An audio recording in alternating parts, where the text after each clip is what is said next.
गुरुर्ब्रह्मा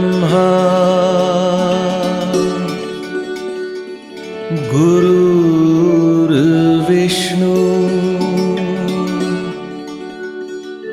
गुरुर्देवो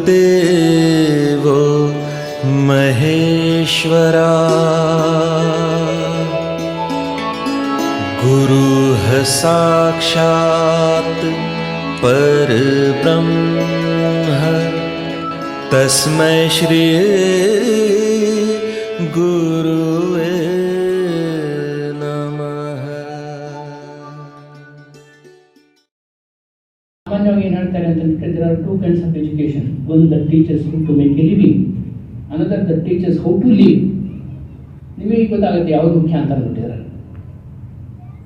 ಈಗ ಶಾಲೆ ಕಾಲೇಜುಗಳಲ್ಲಿ ನಾವು ಸಾಮಾನ್ಯವಾಗಿ ವಿಶೇಷವಾಗಿ ನಾವು ಕಲಿತಕ್ಕಂಥದ್ದು ಯಾವುದಪ್ಪ ಅಂತಂದ್ಬಿಟ್ರೆ ಶಿಕ್ಷಣ, ಅದು how to make a living, ನಾವು ಹೇಗೆ ನಮ್ಮ ಜೀವನೋಪಾಯವನ್ನು ಸಂಪಾದಿಸ್ಬೋದು ಅಂತಕ್ಕಂಥದ್ದು.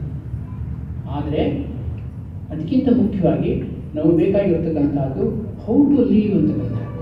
ಹೇಗೆ ನಾವು ಜೀವನವನ್ನು ನಡೆಸಬೇಕು, ಹೇಗೆ ಮೌಲ್ಯವಂತ ಜೀವನವನ್ನು ನಾವು ನಡೆಸಬೇಕು, ಇದನ್ನು ಕೂಡ ನಾವು ಮಕ್ಕಳಿಗೆ ಕಲಿಸ್ಕೊಡ್ತಕ್ಕಂಥದ್ದು ಬಹಳ ಮುಖ್ಯ. ಸಾಮಾನ್ಯವಾಗಿ ನಾವು ಹೇಳೋದುಂಟು ಏನು ಅಂತಂದರೆ, ವಿದ್ಯಾರ್ಥಿಗಳು ಅಂತಂದ್ರೆ ಏನು ನಿಮಗೆಲ್ಲ ಗೊತ್ತಿದೆ. ವಿದ್ಯಾರ್ಥಿಗಳು ಅಂತಂದ್ಬಿಟ್ರೆ ವಿದ್ಯೆಯನ್ನು ಅರಿಸ್ಕೊಂಡು ಹೋಗೋರು ಅಂತ. ವಿದ್ಯಾರ್ಥಿಗಳು ಅಂತಂದ್ರೆ ಏನು, ಜ್ಞಾನವನ್ನು ಅರಿಸ್ಕೊಂಡು ಹೋಗೋರು ಅಂತ ಅಂದ್ಬಿಟ್ಟು. ಸಾಮಾನ್ಯವಾಗಿ ಶಾಲೆ ಕಾಲೇಜುಗಳಲ್ಲಿ ಬರ್ತಕ್ಕಂಥ ಸ್ಟೂಡೆಂಟ್ಸ್ ಇದ್ದಾರಲ್ಲ, ಅವರು ವಿದ್ಯಾರ್ಥಿಗಳಾಗಿರೋದಿಲ್ಲ. ಅವ್ರು ಏನಾಗಿರ್ತಾರೆ ಗೊತ್ತಾ, ಏನಾಗಿರ್ತಾರೆ, ಜಾಬಾರ್ಥಿಗಳಾಗಿರ್ತಾರೆ. ಅವ್ರು ಯಾವುದೋ ಒಂದು ಉದ್ಯೋಗವನ್ನು ನಡೆಸ್ಕೊಂಡು ಬರ್ತಾರೆ. ಆ ಉದ್ಯೋಗವನ್ನು ಹೇಗೆ ನಾನು ಸಮರ್ಥವಾಗಿ ನಿರ್ವಹಿಸೋಕ್ಕೆ ಸಾಧ್ಯ, ಅದಕ್ಕೆ ಸಂಬಂಧಪಟ್ಟಿರ್ತಕ್ಕಂಥ ಜ್ಞಾನವನ್ನು ಪಡೆಯೋದಕ್ಕೋಸ್ಕರ ಅವ್ರು ಬರ್ತಾ ಇರ್ತಾರೆ. ಉಪಾಧ್ಯಾಯರ ಕೆಲಸ ಏನು ಅಂತಂದ್ಬಿಟ್ರೆ, ಜಾಬಾರ್ಥಿಗಳಾಗಿ ಬಂದಿರತಕ್ಕಂಥ ಸ್ಟೂಡೆಂಟ್ಸನ್ನು ವಿದ್ಯಾರ್ಥಿಗಳನ್ನಾಗಿ ಮಾಡ್ತಕ್ಕಂಥದ್ದು, ಅದು ಉಪಾಧ್ಯಾಯರ ಕೆಲಸ ಆಗಬೇಕು. ಜ್ಞಾನವನ್ನು ನೀಡ್ತಕ್ಕಂಥದ್ದು ಉಪಾಧ್ಯಾಯರ ಕೆಲಸ. ಪರೀಕ್ಷೆಗೆ ಆಗಲೇ ಹೇಳಿದಂತೆ ಪರೀಕ್ಷೆಗೆ ಸಿದ್ಧಪಡಿಸ್ತಕ್ಕಂಥದ್ದು ಉಪಾಧ್ಯಾಯರ ಕೆಲಸ ಅಲ್ಲ. ಅದಕ್ಕೋಸ್ಕರವಾಗಿ ಉಪಾಧ್ಯಾಯರು ಈ ಒಂದು ದೃಷ್ಟಿಕೋನವನ್ನು ಇಟ್ಕೊಂಡ್ಬಿಟ್ಟು ಮಕ್ಕಳಿಗೆ ವಿದ್ಯಾಭ್ಯಾಸವನ್ನು ಕೊಡಬೇಕು.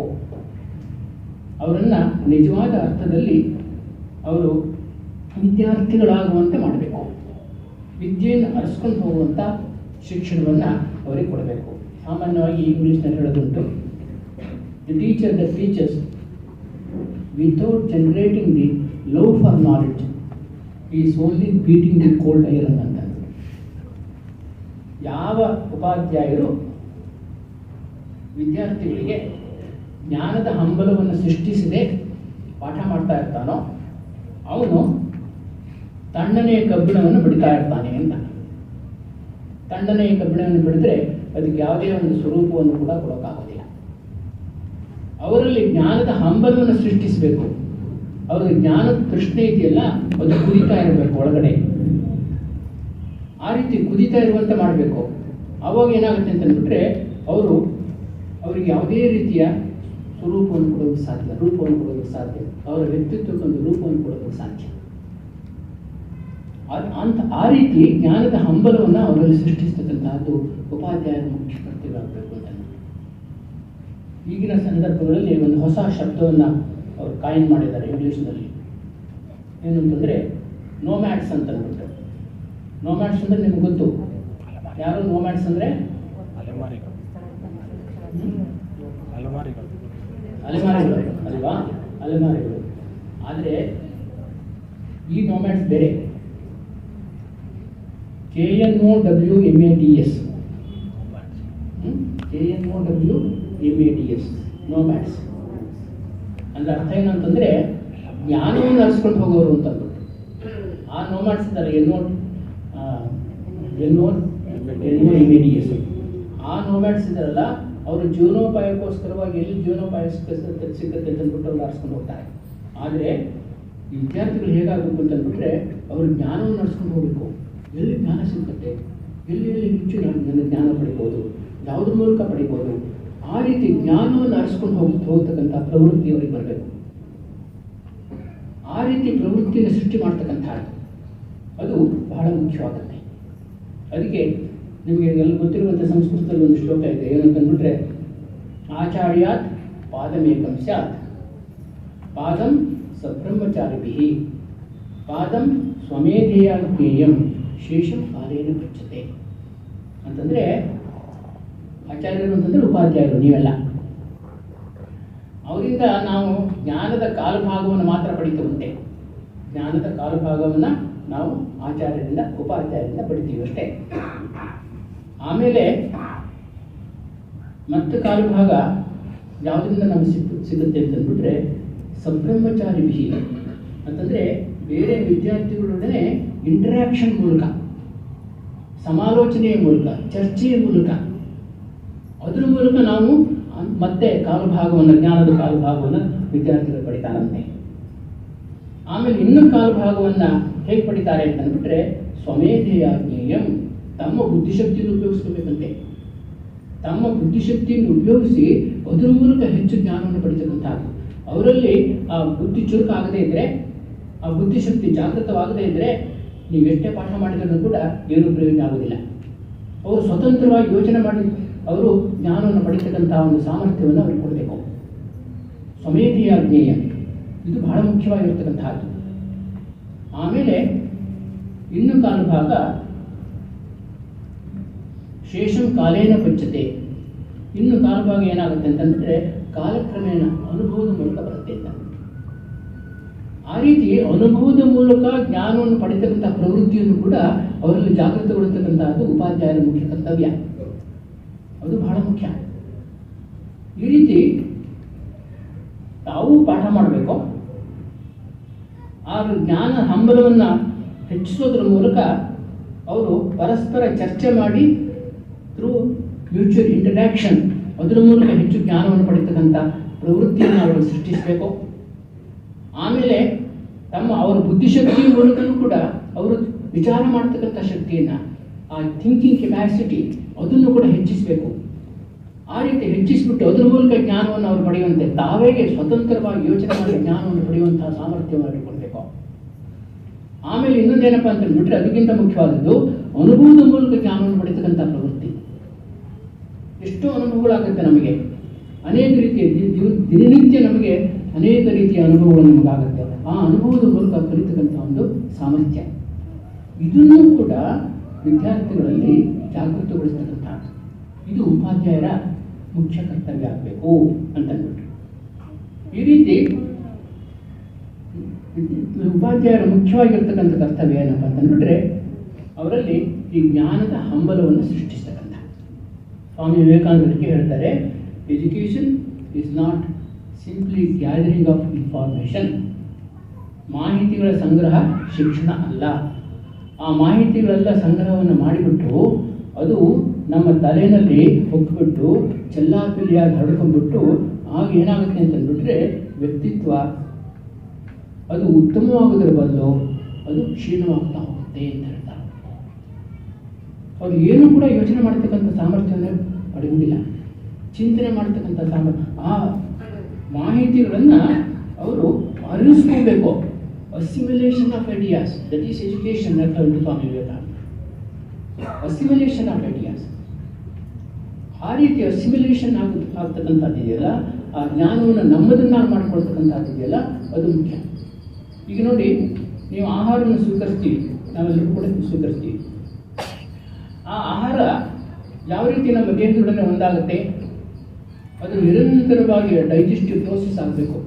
ನಾವು ಬಾಯಿಗೆ ಹಾಕೋತೀವಿ, ಅದು ಮೊದಲು ಸ್ಥೂಲವಾಗಿರುತ್ತೆ, ಚೆನ್ನಾಗಿ ಅದನ್ನು ಅಗಿತೀವಿ, ಆಮೇಲೆ ಸೆಲಿವಾದಲ್ಲಿ ಸೇರ್ಕೊಳ್ಳುತ್ತೆ, ಅಲ್ಲೂ ಕೂಡ ಜೀರ್ಣಕ್ರಿಯೆ ಆಗುತ್ತೆ, ಆಮೇಲೆ ಹೊಟ್ಟೆ ಒಳಗೆ ಹೋಗುತ್ತೆ, ಅಲ್ಲೂ ಕೂಡ ಎನ್ಸೈಮ್ಸ್ ಎಲ್ಲ ಸೇರಿಕೊಳ್ಳುತ್ತೆ, ಅದು ಚೆನ್ನಾಗಿ ಜೀರ್ಣ ಆಗುತ್ತೆ ಆಹಾರ. ಆವಾಗ ಏನಾಗುತ್ತೆ ಅಂತಂದ್ಬಿಟ್ರೆ ಅದು ರಕ್ತದೊಡನೆ ಒಂದಾಗುತ್ತೆ, ಅತ್ಯಂತ ಸೂಕ್ಷ್ಮ ಕಣಗಳಾಗುತ್ತೆ, ಆಗ ರಕ್ತದೊಡನೆ ಒಂದಾಗುತ್ತೆ. ಆಗ ಏನಾಗುತ್ತೆ, ಅದು ನಮಗೆ ದೇಹಕ್ಕೆ ಪೌಷ್ಟಿಕತೆಯನ್ನು, ಶಕ್ತಿಯನ್ನು, ಆರೋಗ್ಯವನ್ನು ಕೊಡುತ್ತೆ. ಅದು ಇಲ್ಲದ್ರೆ ಏನಾಗುತ್ತೆ, ಅಜೀರ್ಣ ರೋಗ ಆಗುತ್ತೆ. ಹಾಗೆ ಜ್ಞಾನವೂ ಕೂಡ ಅದೇ ರೀತಿಯೇ.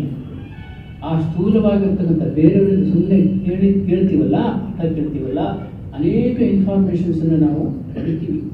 ಇಂದಿನ ಮಾಧ್ಯಮಗಳಲ್ಲಂತೂ ಗೊತ್ತು ನಿಮಗೆ, ಏನು ಅನೇಕ ಇನ್ಫಾರ್ಮೇಷನ್ಸ್ ನಮ್ಮನ್ನು ನಮ್ಮ ತಲೆಗೆ ತುರುಕ್ತಾ ಇದ್ದಾನೆ ಮಾಧ್ಯಮಗಳ ಮೂಲಕ. ಆದರೆ ಅದನ್ನು ಹೇಗೆ ನಮ್ಮದನ್ನು ಮಾಡ್ಕೋಬೇಕು, ಅದನ್ನು ಹೇಗೆ ಜೀರ್ಣಿಸ್ಕೊಳ್ಬೇಕು, ಅದನ್ನು ಹೇಗೆ ಆರ್ಗನೈಸ್ ಮಾಡಬೇಕು, ಆ ಶಕ್ತಿ ವಿದ್ಯಾರ್ಥಿಗಳಿಗೆ ಇರಬೇಕು.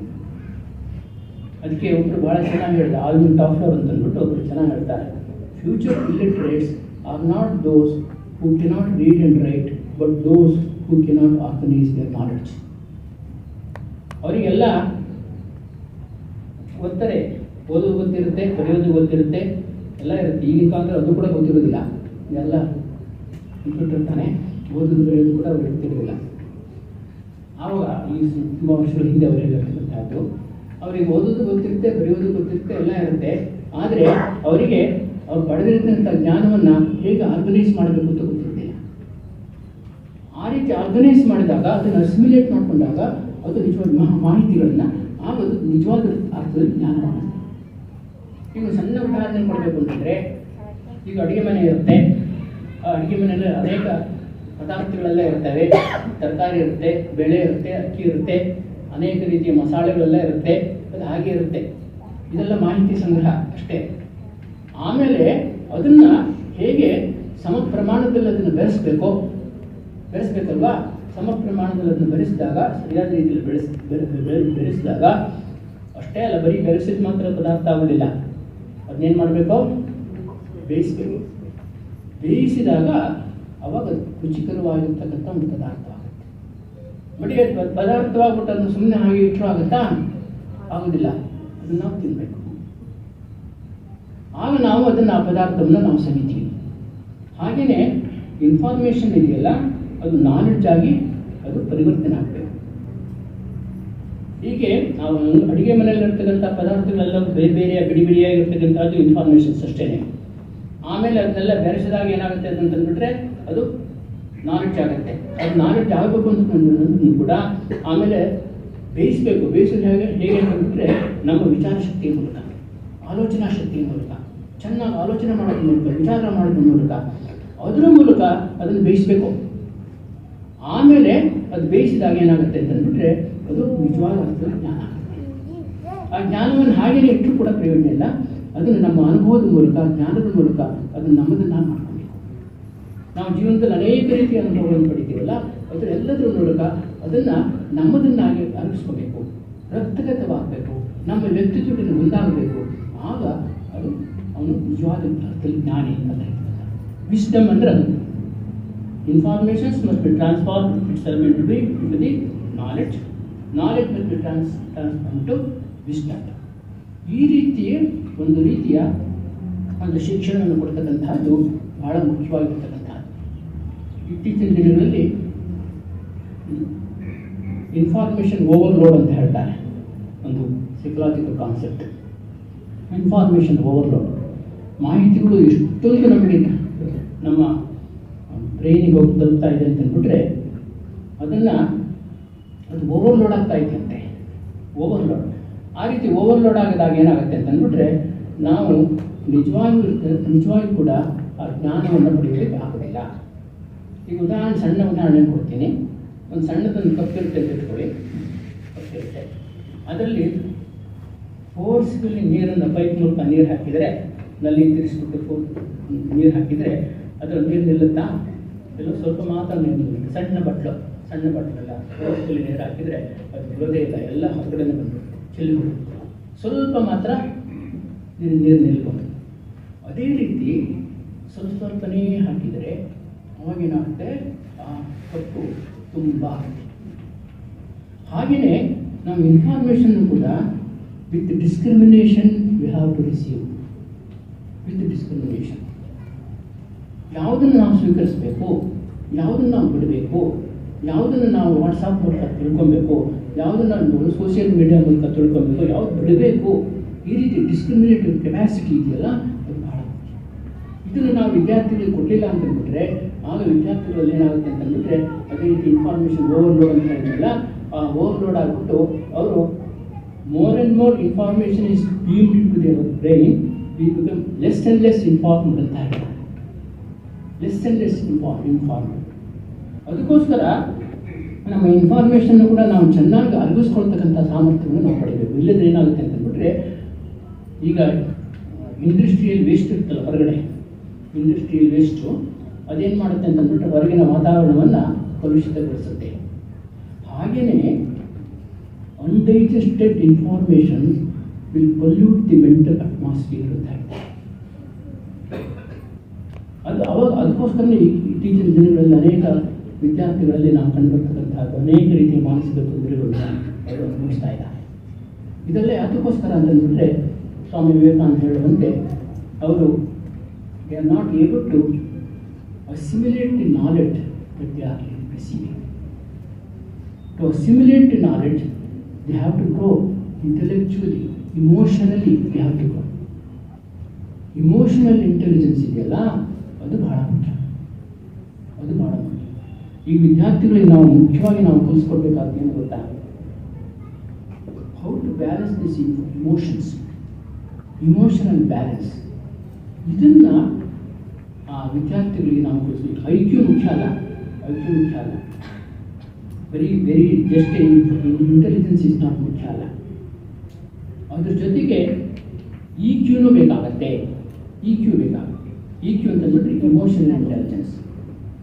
ಅವ್ರು ಹೇಳ್ತಾರೆ ಸೈಕಾಲಜಿಸ್ಟ್ ಪ್ರಕಾರ ಒಬ್ಬ ವ್ಯಕ್ತಿಯ ಯಶಸ್ವಿ ಜೀವನಕ್ಕೆ I Q factor is only 20% ಅಂತೆ. ಅನದರ್ 80% ಈಸ್ ಇ ಕ್ಯೂ ಅಂತಂದ್ಬಿಟ್ಟು ಇಮೋಷನಲ್ ಇಂಟೆಲಿಜೆನ್ಸ್. ಹೇಗೆ ನಾವು ಇಮೋಷನ್ ಕಂಟ್ರೋಲ್ ಮಾಡ್ತೀವಿ, ಅದನ್ನು ಉಪಯೋಗಿಸ್ಕೋತೀವಿ. ಯಾಕೆಂದರೆ ಆ emotions is the most powerful thing in us. ಅದನ್ನು ನಾವು ಸರಿಯಾದ ರೀತಿಯಲ್ಲಿ ನಾವು ಬಳಸ್ಕೊಳ್ಳಿಲ್ಲ ಅಂತಂದ್ಬಿಟ್ರೆ ಅವಾಗ ಏನಾಗುತ್ತೆ ಅಂತಂದ್ಬಿಟ್ರೆ ಅದು ನಮ್ಮ ವ್ಯಕ್ತಿತ್ವವನ್ನು ಅಲ್ಲೋಲ್ಕಲ್ಲೋಲ್ಗೊಳಿಸ್ಬಿಡುತ್ತೆ, ಬ್ಯಾಲೆನ್ಸ್ ಹೊರಟೋಗ್ಬಿಡುತ್ತೆ, ನಮ್ಮನ್ನು ನಾವು ನಿರ್ವಹಿಸೋಕೆ ಆಗೋದಿಲ್ಲ. ಆ ರೀತಿ ಒಂದು ಪರಿಸ್ಥಿತಿ ಬಂದಿರುತ್ತೆ. ಅದಕ್ಕೋಸ್ಕರ ಇಮೋಷನ್ ಇದೆಯಲ್ಲ, ಇಮೋಷನ್ ಅಂತ ನೆಗೆಟಿವ್ ಇಮೋಷನ್ಸ್, ಪಾಸಿಟಿವ್ ಇಮೋಷನ್ಸ್ ಎರಡೂ ಇರುತ್ತೆ. ಆ ನೆಗೆಟಿವ್ ಇಮೋಷನ್ಸ್ನ ಪಾಸಿಟಿವ್ ಇಮೋಷನ್ ಆಗಿ ಹೇಗೆ ಕನ್ವರ್ಟ್ ಮಾಡ್ತಕ್ಕಂಥದ್ದು, ಇದನ್ನು ಕೂಡ ಮಕ್ಕಳಿಗೆ ಕಲಿಸ್ಕೊಡ್ತಕ್ಕಂಥದ್ದು ಭಾಳ ಮುಖ್ಯ. ಅದಕ್ಕೋಸ್ಕರ ಇಮೋಷನಲ್ ಬ್ಯಾಲೆನ್ಸ್ ಇಲ್ಲದೆ ಇರೋದ್ರಿಂದ ಅನೇಕ ಮಾನಸಿಕ ರೋಗಿಗಳಿಗೆ ಅವರು ಗೊತ್ತಾಗಬೇಕಾಗತ್ತೆ. ಅದಕ್ಕೆ ಜ್ಞಾನದ ಜೊತೆಗೆ ಮೂರು ಅಂಶ ಇದೆ ಶಿಕ್ಷಣದಲ್ಲಿ. ಒಂದು ಜ್ಞಾನ, ಮತ್ತೊಂದು ಭಾವ, ಮತ್ತೊಂದು ಶೀಲ. ಜ್ಞಾನ, ಭಾವ, ಶೀಲ, ಇವು ಮೂರು ಮುಖ್ಯವಾಗಿರ್ತಕ್ಕಂಥ ಅಂಶಗಳು. ಜ್ಞಾನವನ್ನು ಕೊಡಬೇಕು, ನಾಲೆಡ್ಜ್ ಕೊಡಬೇಕು, ಇದೆಲ್ಲ ನೀವು ಮಾಡ್ತಾ ಇದ್ದೀರಾ. ಅದ್ರ ಜೊತೆಗೇ ನಾನು ಮೊದಲೇ ಹೇಳಿದಾಗೇ ಆ ಜ್ಞಾನದ ಹಂಬಲವೂ ಕೂಡ ಅವರಲ್ಲಿ ಸೃಷ್ಟಿಯಾಗುವಂತೆ ನೀವು ಪಾಠ ಮಾಡಬೇಕು. ಅದು ಬಹಳ ಮುಖ್ಯ. ಆಮೇಲೆ ಅವರು ಹೇಗೆ ಭಾವವನ್ನು ನಿರ್ವಹಿಸ್ತಾರೆ, ಭಾವ ಅಂದರೆ ಇಮೋಷನ್, ಫೀಲಿಂಗ್, ಅದನ್ನು ಹೇಗೆ ನಿರ್ವಹಿಸ್ತಾರೆ ಅವರು, ಅದ್ರ ಕಡೆಗೂ ಗಮನ ಕೊಡಬೇಕಾಗುತ್ತೆ. ಅವರಲ್ಲಿ ಒಂದು ಭಾವಶುದ್ಧಿ ಉಂಟಾಗುವಂತೆ ನಾವು ಮಾಡಬೇಕು. ಆ ರೀತಿ ಭಾವಶುದ್ಧಿ ಅವರಲ್ಲಿ ಉಂಟಾದಾಗ ಏನಾಗುತ್ತೆ ಅಂತಂದ್ಬಿಟ್ರೆ ಅವರು ತಮ್ಮ ಭಾವವನ್ನು, ಇಮೋಷನ್ಸನ್ನು ಸರಿಯಾದ ರೀತಿಯಲ್ಲಿ ಬಳಸ್ಕೊಳ್ಳೋದಕ್ಕೆ ಸಾಧ್ಯವಾಗುತ್ತೆ. ಅದಕ್ಕೆ ಆ ರೀತಿ ಇಮೋಷನ್ಸ್ ಸರಿಯಾದ ರೀತಿಯಲ್ಲಿ ಬಳಸ್ಕೊಳ್ಳೋದು sublimation of emotion, sublimation of the feeling, ಅದನ್ನು ಸಾಧ್ಯವಾಗಬೇಕು ಅಂತಂದ್ಬಿಟ್ರೆ ಅವರಲ್ಲಿ ಆ ಭಾವವನ್ನು ಹೇಗೆ ಉನ್ನತ ಮಟ್ಟಕ್ಕೆ ಏರಿಸಬೇಕು ಅದಕ್ಕನುಗುಣವಾಗಿ ನೀವು ಅವರಿಗೆ ಸಲಹೆ ಕೊಡಬೇಕಾಗುತ್ತೆ, ಶಿಕ್ಷಣ ನೀಡಬೇಕಾಗುತ್ತೆ. ಅದು ಬಹಳ ಮುಖ್ಯವಾಗಿರ್ತಕ್ಕಂಥ. ಇಲ್ಲದ್ರೆ ಅವರು ಎಷ್ಟೇ ಶಿಕ್ಷಣವನ್ನು ಪಡೆದರೂ ಕೂಡ ಅವರು ನಿಜವಾದ ವ್ಯಕ್ತಿಗಳಾಗಿ ಪಡೆಯೋದಕ್ಕೆ ಆಗದೇ ಇಲ್ಲ. ಆಮೇಲೆ ಈ ಭಾವವನ್ನು ನಾವು ನಿಗ್ರಹಿಸಬೇಕು. ಕೋಪ, ತಾಪ, ಕಾಮ, ಕ್ರೋಧಾದಿಗಳು ಎಲ್ಲವೂ ಕೂಡ ನೆಗೆಟಿವ್ ಇಮೋಷನ್ಸು. ಇದನ್ನೆಲ್ಲ ನಿಗ್ರಹಿಸ್ತಕ್ಕಂಥದ್ದು. ಇದು ಯಾವುದ್ರ ಮೂಲಕ ಆಗುತ್ತೆ? ನಮ್ಮ ಇಚ್ಛಾಶಕ್ತಿಯ ಮೂಲಕ. ಇಚ್ಛಾಶಕ್ತಿಯನ್ನು ಬೆಳೆಸ್ಕೊಳ್ತಕ್ಕಂಥ. ಇಚ್ಛಾಶಕ್ತಿಯನ್ನು ಬೆಳೆಸ್ಕೊಂಡಾಗ ಏನಾಗುತ್ತೆ ಅಂತಂದ್ಬಿಟ್ರೆ ನಮ್ಮಲ್ಲಿ ನಿಜವಾಗಿರ್ತಕ್ಕಂಥ ಚಾರಿತ್ರ್ಯ ಉಂಟಾಗುತ್ತೆ, ಚಾರಿತ್ರ್ಯ ಬಲ.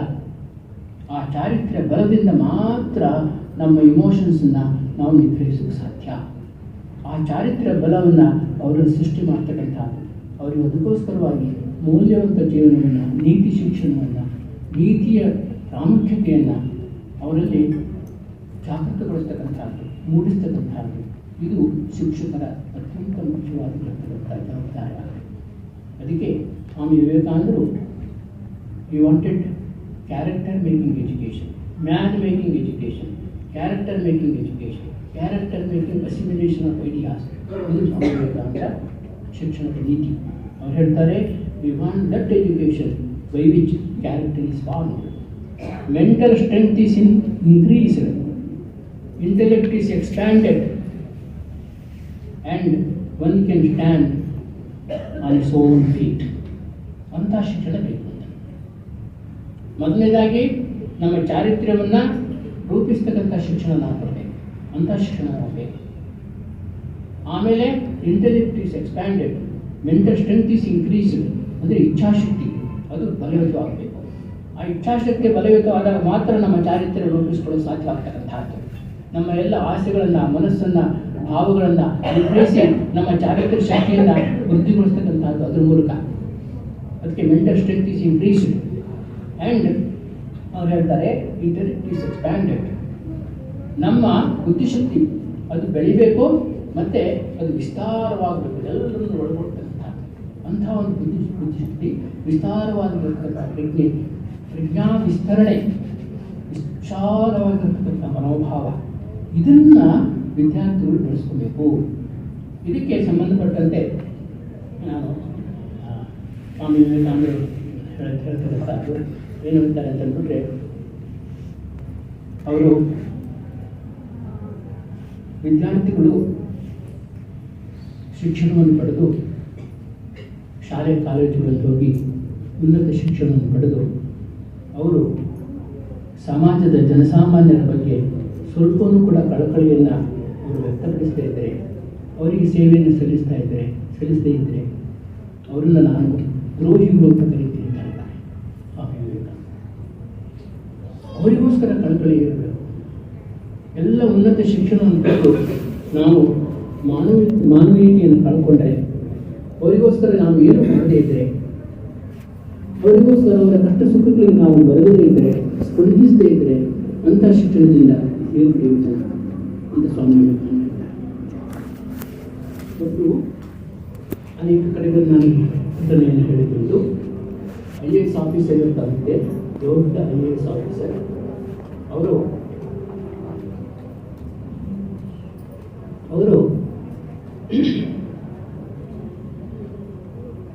ಒಂದ್ಸಾರಿ ಪಿಕ್ನಿಕ್ಗೆ ಹೋಗಿದ್ರಂತೆ, ಹೆಂಡತಿ ಮಕ್ಕಳನ್ನು ಕರ್ಕೊಂಡು ಕಾರ್ನಲ್ಲಿ ಪಿಕ್ನಿಕ್ಗೆ ಹೋಗಿರ್ತಾರೆ. ಆಹಾರ ಪದಾರ್ಥಗಳನ್ನು ತಗೊಂಡೋಗಿರ್ತಾರೆ. ಒಂದು ದಿವಸ ಹಳ್ಳಿ ಪ್ರದೇಶದಲ್ಲಿ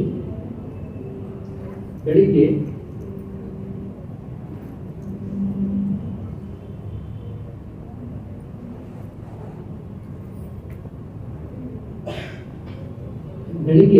ಬ್ರೇಕ್ಫಾಸ್ಟು ಮರದ ಕೆಳಗಡೆ ಕೂತ್ಕೊಂಡು ಗೊತ್ತಾಯ್ತಂತೆ. ಸ್ವಲ್ಪ ದೂರದಲ್ಲಿ ಇನ್ನೂ ಮರ ಇತ್ತು. ಆ ಮರದಲ್ಲಿ ತುಂಬ ಹಕ್ಕಿ ಗೂಡುಗಳು ನೇತಾಡ್ತಾ ಇತ್ತು ಅಂತೆ. ಈಜಿನ ಹಕ್ಕಿ, ಅದು ತುಂಬ ಸುಂದರವಾಗಿರ್ತಕ್ಕಂಥ ಗೂಡನ್ನು ಕಟ್ಕೊಂಡಿರ್ತಾರೆ. ಅದನ್ನು ನೋಡಿದರು ಯಾರೋ IAS ಆಫೀಸರ್. ನೋಡಿಬಿಟ್ಟು ಅವ್ರಿಗೆ ಅನಿಸ್ತದೆ, ಎಷ್ಟು ಚೆನ್ನಾಗಿದೆಯಲ್ಲ ಈ ಗೂಡುಗಳು, ಹಕ್ಕಿ ಗೂಡುಗಳು, ಇದನ್ನು ನಾನು 2-3 ಗೂಡುಗಳನ್ನು ಕೊಂಡೋಗ್ಬಿಟ್ಟು ನನ್ನ ಮನೆಯಲ್ಲಿ ಗ್ಲಾಸ್ ಕೇಸ್ನಲ್ಲಿ ಇಡಬೇಕು ಅಂತಂದ್ಬಿಟ್ಟು ಅವ್ರು ಯೋಚನೆ ಮಾಡಿದರು. ತಿಂಡಿ ಎಲ್ಲ ಆಯಿತು. ತಿಂಡಿ ಎಲ್ಲ ಆದಮೇಲೆ ಹೋಗ್ಬಿಟ್ಟು ಆ ಮರದ ಹೋದ್ರಂತೆ ಕಿತ್ಕೊಳ್ಳೋದಕ್ಕೆ. ಅದು ಮರದ ಕೊಂಬೆ ತುಂಬ ಎತ್ತರದಲ್ಲಿತ್ತು. ಅವರಿಗೆ ಗೊತ್ತಾ ಇರಲಿಲ್ಲ, ಅವ್ರಿಗೆ ಮರ ಹತ್ತಕ್ಕೆ ಗೊತ್ತಾ ಇರಲಿಲ್ಲ. ಆಮೇಲೆ ಅವರು ಆ ಕಡೆ ಈ ಕಡೆ ನೋಡಿದ್ರಂತೆ. ದೂರದಲ್ಲಿ ಒಬ್ಬ ಹುಡುಗ ನಿಂತ್ಕೊಂಡಿದ್ದ. ದನ ಕಾಯೋಣ ಇರಬೇಕು ಅಥವಾ ಕುರಿ ಕಾಯೋಣ ಇರಬೇಕು. ಆ ಹುಡುಗನ ಕರೆದ್ರಂತೆ. ಅವನು ಬಂದ ಮೇಲೆ ಅವನಿಗೆ ಹೇಳಿದಂತೆ, ನೀನು ಮರ ಹತ್ತಕ್ಕೆ ಬರುತ್ತಾನೋ ಅಂತ ಕೇಳಿದರು. ಬರುತ್ತೆ ಸರ್ ಅಂತ ಹೇಳಿದ. ಹಾಗಾದರೆ ನೀನು ಮರ ಹಾಕಿಬಿಟ್ಟು ಒಂದು 2-3 ಗೂಡನ್ನು, ಹಕ್ಕಿ ಗೂಡನ್ನು ಕಿತ್ಕೊಡ್ತೀಯಾ ಅಂತ ಕೇಳಿದಂತೆ. ಅವನು ಹೇಳಿದಂತೆ, ಇಲ್ಲ ಸರ್ ನಾನು ಕಿತ್ಕೊಡಲ್ಲ ಅಂತಂದ್ಬಿಟ್ಟು. ಇವರು ಮತ್ತೆ ಒತ್ತಾಯ ಮಾಡ್ತಾರೆ. ಎಷ್ಟು ಒತ್ತಾಯ ಮಾಡಿದ್ರು ಕೂಡ ಅವನು ನಿರ್ಧಾರವಾಗಿ ಹೇಳಿಬಿಟ್ಟ, ನಾನು ಕಿತ್ಕೊಡೋದಿಲ್ಲ ಸರ್ ಅಂತ. ಆಮೇಲೆ ಅವರು IAS ಆಫೀಸರ್ ಆದ್ದರಿಂದ ಅವರಿಗೆ ಲಂಚ ಕೊಟ್ಟು ತಗೊಂಡು ಅಭ್ಯಾಸ ಆಯಿತು. ಅವರು ಜೋಬಿನಿಂದ ಒಂದು 50 ರೂಪಾಯಿ ತೆಗೆದಂತೆ. ತೆಗೆದುಬಿಟ್ಟು ಅವನ ಮುಂದೆ ತೋರಿಸ್ಬಿಟ್ಟು, ಇದನ್ನು ತಗೋ, ನಿನಗೆ ಕಾಫಿ ತಿಂಡಿ ಕೊಡೋಕ್ಕಾಗುತ್ತೆ, ಒಂದು 2-3 ಗಿಡ ಗೂಡು ಕಿತ್ಕೊಡು ಅಂತ ಅಂದ್ಬಿಟ್ಟು. ಅವನು ಹೇಳಿದಂತೆ, ಸರ್ ನಿಮ್ಮ ಹಣನೂ ಬೇಡ, ನಾನು ಗೂಡು ಕಿತ್ಕೊಳ್ಳೋದು ಇಲ್ಲ ಅಂತ ಇವ್ರಿಗೆ ಆಶ್ಚರ್ಯ ಆಯಿತು. ಮತ್ತೆ ಮತ್ತೆ ಕೇಳ್ತಾರೆ, ಮತ್ತೆ ಮತ್ತೆ ಒತ್ತಾಯ ಮಾಡ್ತಾರೆ. ಏನು ಮಾಡಿದ್ರು ಕೂಡ ಅವನು ಖಡಾಖಂಡಿತ ಹೇಳಿಬಿಟ್ಟ, ನಾನು ಕಿತ್ಕೊಳ್ಳೋದೇ ಇಲ್ಲ ಅಂತ. ಅದಕ್ಕೆ ಅವ್ರ ಮನೆಯನ್ನು ಕೇಳಿದ್ರಂತೆ, ಏನಪ್ಪ ಯಾಕೆ ಕಿತ್ಕೊಳ್ಳೋದಿಲ್ಲ ಹೇಳು, ನನಗೆ ಕಿತ್ಕೊಟ್ರೆ ಏನಾಗುತ್ತೆ? ಅದಕ್ಕೆ ಏನು ಹೇಳಿದ ಗೊತ್ತಾ ಹುಡುಗ? ಅವನು ಹೇಳ್ತಾನೆ, ಸರ್ ನಾನು 2-3 ಗೂಡನ್ನು ಕಿತ್ಕೊಡ್ತೀನಿ, ನೀವು ಅದರಲ್ಲಿ ಇರ್ತಕ್ಕಂಥ ಮೊಟ್ಟೆ ಮರಿ ಎಲ್ಲವನ್ನು ಕೂಡ ಬಿಸಾಕ್ತೀರಾ, ಬಿಸಾಕ್ಬಿಟ್ಟು ಮನೆ ತಗೊಂಡು ಹೋಗ್ಬಿಟ್ಟು ಇಟ್ಕೊಡ್ತೀರಾ. ಸಂಜೆ ಹೊತ್ತು ತಾಯಿ ಹಕ್ಕಿ ಬರುತ್ತೆ, ಒಂದು ನೋಡುತ್ತೆ, ಮರಿನೂ ಇಲ್ಲ ಮೊಟ್ಟೆನೂ ಇಲ್ಲ. ಅತ್ಯಂತ ಸಂಕಟದಿಂದ ನೋವಿನಿಂದ ಅದು ಬಿದ್ದು ಬಿದ್ದು ಹೊರಳಾಡುತ್ತೆ, ಕಿರ್ಚಾಡುತ್ತೆ. ನನಗದನ್ನು ನೋಡೋದಕ್ಕಾಗೋದಿಲ್ಲ ಸರ್, ಅದನ್ನು ನಾನು ಕಿತ್ಕೊಡಲ್ಲ.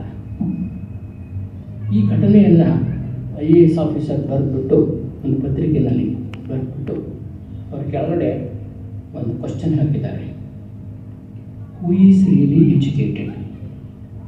Who is really educated? ನಿಮಗೆ ಗೊತ್ತು, ಅಷ್ಟೆಲ್ಲ ಶಿಕ್ಷಣವನ್ನು ಪಡೆದು, ಉನ್ನತ ಶಿಕ್ಷಣವನ್ನು ಪಡೆದು, ನಾವು ಇತರರ ಕಷ್ಟಕ್ಕೆ ಮರದೇ ಇರತಕ್ಕಂಥ ಒಂದು ಹೃದಯವನ್ನು ಪಡೆಯುವುದಾದರೆ, ಕಟು ಹೃದಯವನ್ನು ಪಡೆಯುವುದಾದರೆ ಆ ಶಿಕ್ಷಣ ಯಾಕೆ ಬೇಕು ಅಂತಂದ್ಬಿಟ್ಟು ಒಬ್ಬರು ಜರ್ಮನಿನಲ್ಲಿ ನಿಮಗೆ ಇದು ಗೊತ್ತಲ್ವ, ಅದು ನಾಸಿ ಮೂಮೆಂಟ್ ಅಂತಂದ್ಬಿಟ್ಟು, ಆ ನಾಸಿ ಮೂಮೆಂಟ್ನಲ್ಲಿ ಅವರು ಕಾನ್ಸಂಟ್ರೇಷನ್ ಕ್ಯಾಂಪ್ ಇರ್ತಾಯಿತ್ತು. ಆ ಕಾನ್ಸಂಟ್ರೇಷನ್ ಕ್ಯಾಂಪ್ನಲ್ಲಿ ಎಲ್ಲ ತಗೊಂಡು ಜ್ಯೂಸ್ನೆಲ್ಲ ಯಹೂದಿಗಳನ್ನ ತಗೊಂಡು ಅಲ್ಲಿ ಸೆರೆ ಇಡ್ತಾಯಿದ್ರು. ಸೆರೆ ಇಟ್ಬಿಟ್ಟು ಆಮೇಲೆ ಏನು ಮಾಡ್ತಾಯಿದ್ರು ಅಂತಂದ್ಬಿಟ್ರೆ ಗ್ಯಾಸ್ ಚೇಂಬರಲ್ಲಿ ಸೇರಿಸ್ಬಿಟ್ಟು ಸಾಯಿಸ್ತಾಯಿದ್ರು. ಆ ರೀತಿ ಲಕ್ಷಾಂತರ ಯಹೂದಿಗಳನ್ನು ಅವರು ಸಾಯಿಸಿದ್ದಾರೆ. ಒಬ್ಬರು ಟೀಚರ್, ಅವರು ಟೀಚರು ಆ ಕಾನ್ಸಂಟ್ರೇಷನ್ ಕ್ಯಾಂಪ್ನಲ್ಲಿ ಅವರು ಸೆರೆಯಾಗಿದ್ದರು. ಅವ್ರು ಹೇಗೋ ಕಷ್ಟ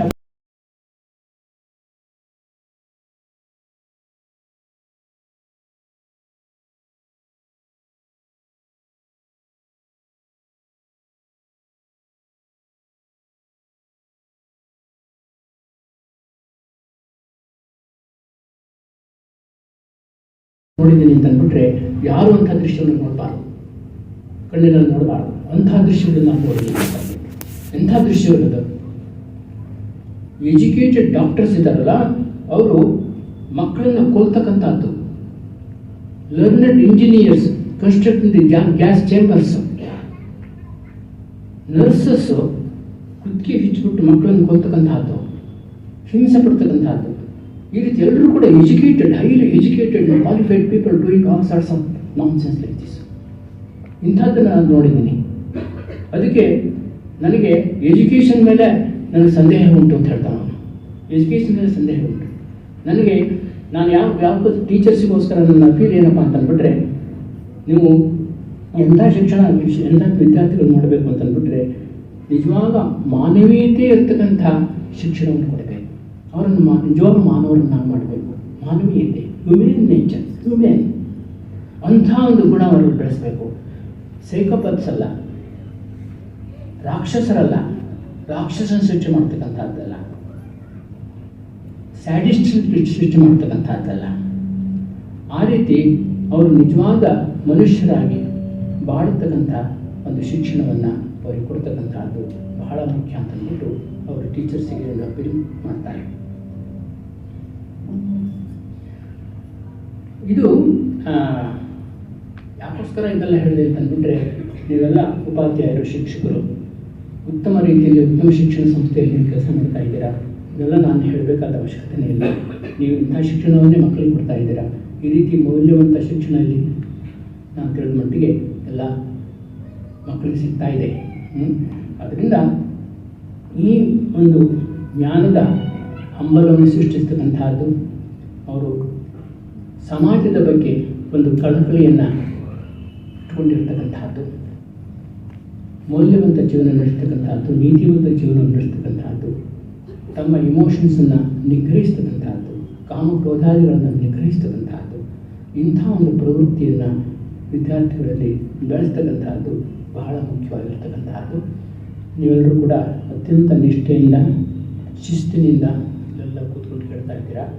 ತುಂಬ ಸಂತೋಷ, ಬಹಳ ಸಂತೋಷ ಆಗ್ತಾಯಿದೆ. ನೀವೆಲ್ಲರೂ ಕೂಡ ಇಲ್ಲಿ ಈ ಸಂಸ್ಥೆಯಲ್ಲಿ ಉತ್ತಮ ರೀತಿಯಲ್ಲಿ ಸೇವೆ ಸಲ್ಲಿಸ್ತಾ ಇದ್ದೀರಾ.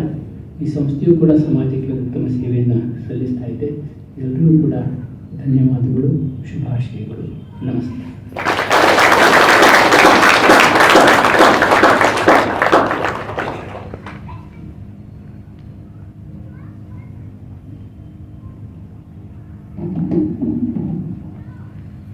पुनरपि जननं पुनरपि मरणं पुनरपि जननी जटारिशयनं इह संसारे बहु दुस्तरे ಕೃಪಾಯ ಪಾರೆ ಪಾಹಿ ಮುರಾರೆ. ಶಂಕರಾಚಾರ್ಯರು ತಮ್ಮ ಭಜಗೋವಿಂದಂ ಎಂಬ ಕೃತಿಯಲ್ಲಿ ಪುನಃ ಪುನಃ ನಡೆಯುವಂತಹ ಈ ಹುಟ್ಟು ಸಾವುಗಳ ನಡುವೆ ಇರುವ ಈ ಸಂಸಾರವು ತುಂಬ ದುಃಖದಿಂದ ಕೂಡಿದೆ. ಇದರಿಂದ ಮುಕ್ತಿ ಹೊಂದಲು ನಾವು ಗೋವಿಂದನನ್ನು ನೆನೆಯಬೇಕು ಎಂದು ಹೇಳಿದ್ದಾರೆ. ಗೋವಿಂದನನ್ನು ಕಾಣಬೇಕಾದರೆ ಮೊದಲು ಗುರುವನ್ನು ಕಾಣಬೇಕು. ಇದನ್ನು ಅನುಭವಿಸಬಹುದೇ ಹೊರತು ವಿಸ್ತರಿಸಲಾಗುವುದಿಲ್ಲ. ಒಬ್ಬ ಆದರ್ಶ ಗುರು ಹೇಗಿರಬೇಕು ಹಾಗೂ ನಿಜವಾದ ಶಿಕ್ಷಣ ಅನ್ನೋದು ಸಂಸ್ಕಾರಯುತವಾಗಿರಬೇಕು ಎಂಬುದನ್ನು ತಿಳಿಸಿಕೊಟ್ಟಂತ ಪರಮ ಪೂಜ್ಯರಿಗೆ ಪ್ರಣಾಮಗಳು. ಪರಮಾತ್ಮನ ಕೃಪೆ ಇಲ್ಲದೆ ಗುರು ಸಿಗುವುದಿಲ್ಲ, ಗುರುವಿಲ್ಲದೆ ಜ್ಞಾನ ಪ್ರಾಪ್ತವಾಗುವುದಿಲ್ಲ, ಜ್ಞಾನವಿಲ್ಲದೆ ವಾಸ್ತವಿಕ ಸ್ವರೂಪವಾದ ಅಮರ ಆತ್ಮದ ಅರಿವಾಗುವುದಿಲ್ಲ ಎಂದು ನಮ್ಮ ವೇದ ಪುರಾಣಗಳು ಹೇಳುತ್ತವೆ. ಇದೀಗ ಮತ್ತೊಬ್ಬ ಪೂಜ್ಯರು ಶ್ರೀಮದ್ ಸೌಖ್ಯಾನಂದಜಿ ಮಹಾರಾಜ್, ಶ್ರೀ ರಾಮಕೃಷ್ಣ ಮಠ, ಬಸವನಗುಡಿ, ಬೆಂಗಳೂರು ಇವರಿಂದ ಆಶೀರ್ವಚನ.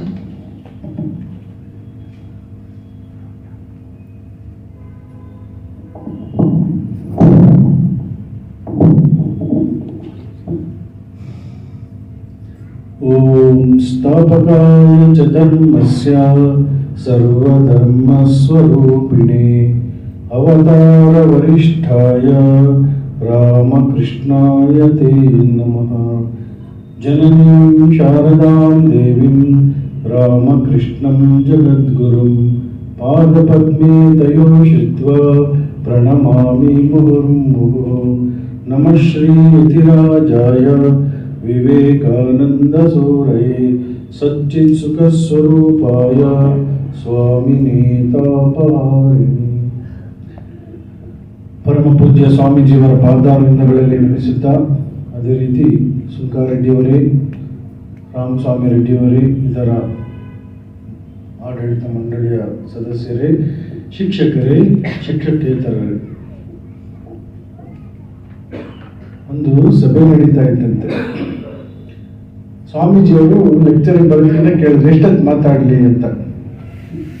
ನನಗೆ ಯಾರು ಎಷ್ಟೊತ್ತು ಅಂತ ಹೇಳಲಿಲ್ಲ. ಅದಕ್ಕೆ ಅವರು ಸಭೆಯನ್ನ ಕೇಳಿದ್ರಂತೆ, ಎಷ್ಟೊತ್ತು ಮಾತಾಡಲಿ ಅಂತ.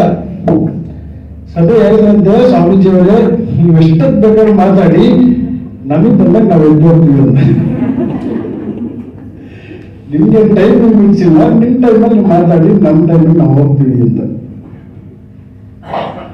ಸೊ ಸ್ವಾಮೀಜಿಯವರು ಒಬ್ಬ ಶಿಕ್ಷಕರ ಒಂದು ಜವಾಬ್ದಾರಿ ಎಷ್ಟು ದೊಡ್ಡದು.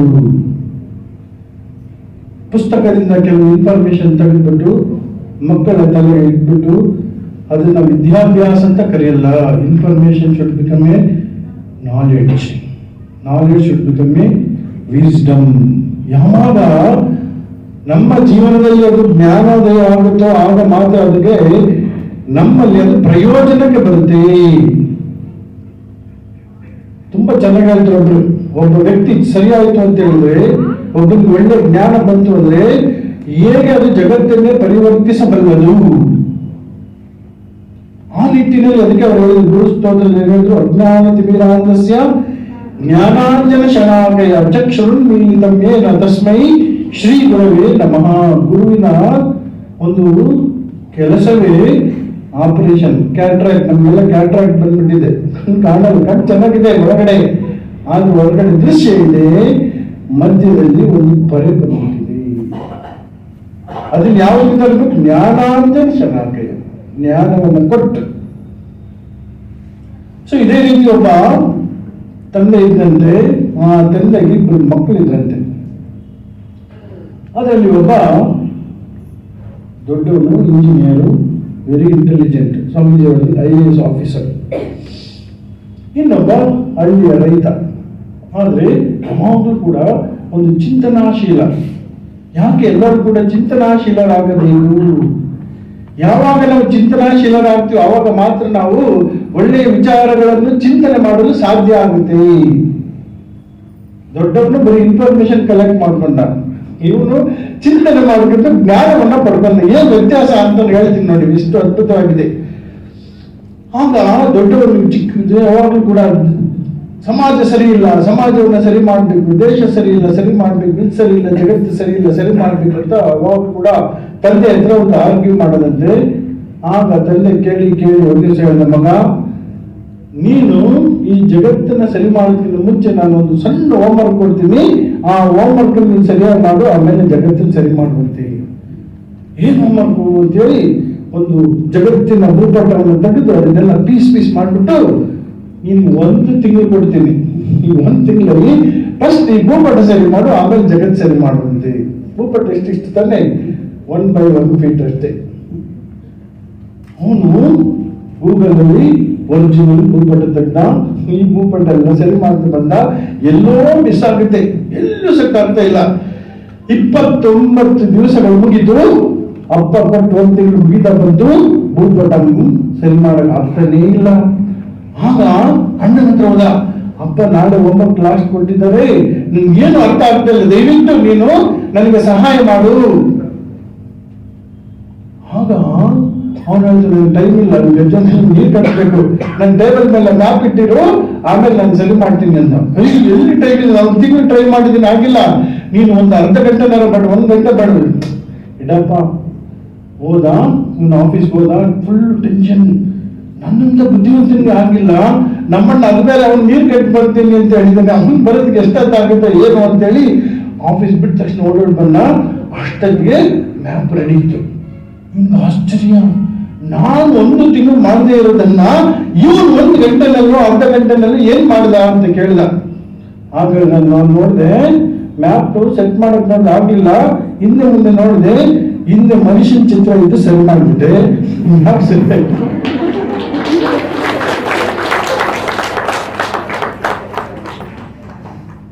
ನೋಡಿ, ನಾವು ಜಗತ್ ಸರಿ ಮಾಡಕ್ ಹೋಗ್ಬಾರ್ದು. ಅದನ್ನೇ ವಿವೇಕಾನಂದ ಮನುಷ್ಯನ್ ಸರಿ ಮಾಡಿ ಜಗತ್ತು ಸರಿಯಾಗುತ್ತೆ. ಅದನ್ನ ಮಾಡೋದು ಯಾರು? ಗುರುಗಳು. ಗು ಅಂದ್ರೆ ಅಂಧಕಾರ, ರು ಅಂದ್ರೆ ತನ್ನಿವಾರಕ. ಆ ಕತ್ತಲನ್ನ ಯಾವುದು ಕಳೆಯಿತು, ಅಂಧಕಾರವನ್ನು ಕಳೆಯಿತು, ಆ ಶಕ್ತಿ, ಅದಕ್ಕೆ ಗುರು ಅಂತ ಕರೀತಾರೆ. 2 ತರ ಗುರುಗಳಿದ್ದಾರೆ. ಒಂದು ಎಕ್ಸಾಂಪಲ್ ಕೊಡ್ತೀನಿ, ಆಮೇಲೆ ನೀವೇ ಡಿಸೈಡ್ ಮಾಡ್ಬೋದು ಯಾವ ನೀವು ಅಂತ ಇದ್ರೆ ಅದು ಶಿಫ್ಟ್ ಮಾಡ್ಕೋಬಹುದು. ಒಂದು ಸ್ಕೂಲ್ ನಡೀತಾ ಇದ್ದಂತೆ, ಸ್ಕೂಲಲ್ಲಿ ಸಡನ್ ಆಗಿ ಇನ್ಸ್ಪೆಕ್ಟರ್ ಬಂದು ಮಕ್ಕಳೆಲ್ಲ ಗಲಾಟೆ ಮಾಡ್ತಾ ಇದ್ದಾರೆ. ಮಕ್ಕಳಿಗೆ ಗೊತ್ತಿಲ್ಲ ಇವ್ರು ಇನ್ಸ್ಪೆಕ್ಟರ್ ಅಂತ. ಇವ್ರು ಬಂದು ಅಂತ ಗಲಾಟೆ ಮಾಡ್ತಾ ಇದ್ದಾರೆ. ಯಾವ ಮಕ್ಕಳು ಶಾಂತ ಆಗ್ತಾ ಇಲ್ಲ. ಸುತ್ತ ನೋಡಿದಾಗ ಒಬ್ಬ ಸೀನಿಯರ್ ಸ್ಟೂಡೆಂಟ್ ತರ ಇದ್ದ, ಅವನಿಗೆ 4 ಬಿಗ್ ಹೊರಗಡೆ ಹಾಕಿದ್ರು.